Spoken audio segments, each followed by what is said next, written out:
সুদীপ বন্দ্যোপাধ্যায় লড়ছেন, আবার প্রার্থী হিসেবে ব্যক্তিগতভাবে তাপসদাকে আমি কোথাও জনপ্রতিনিধি হিসেবে 1 ইঞ্চি। ভোটের মধ্যেই এক মঞ্চে তাপস রায় ও কুণাল ঘোষ। কলকাতা উত্তরের বিজেপি প্রার্থীর প্রশংসায় পঞ্চমুখ তৃণমূলের কুণাল ঘোষ।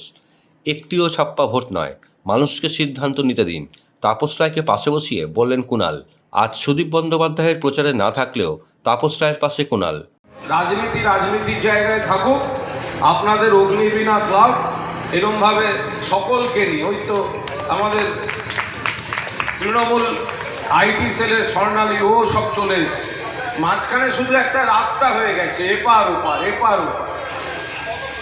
এখানে অন্য দলের লোকজন রয়েছেন। তাপসদা জানেন, তাপসদাকে আমরা শেষ চেষ্টা করেছিলাম এক পরিবারের মধ্যে রাখতে, কারণ তাপসদা আমাদের খুব প্রিয় পাত্র। তাপসদার দরজা সারা দিন সারা রাত মানুষের জন্য, কর্মীদের জন্য খোলা থাকে।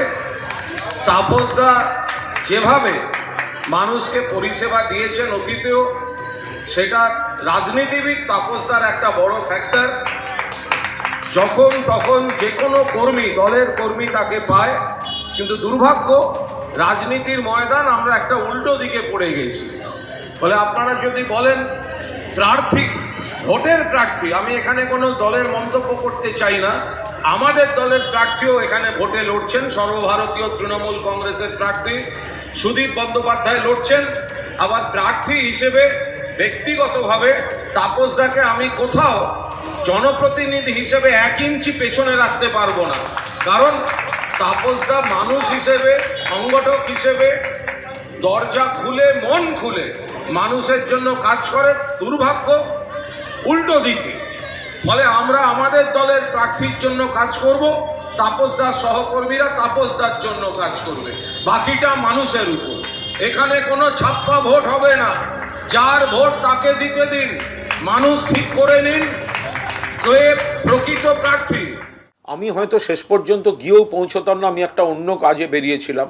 তাদের একজন অন্যতম উদ্যোক্তা আমায় ফোন করলেন কিছুক্ষণের জন্য অন্তত ঘুরে যেতে। খুব স্বাভাবিক ব্যাপার, তারা খুব ভালোভাবে রক্তদান শিবির করছেন, আর এই গরমে রক্তদান শিবির খুব জরুরি।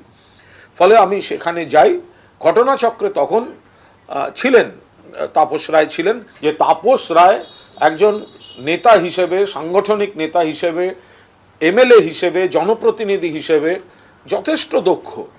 তিনি, তার বাড়ির দরজা সবসময় খোলা থাকে, যে কোনো কর্মী তাকে যখন তখন সুখ দুঃখে পায়।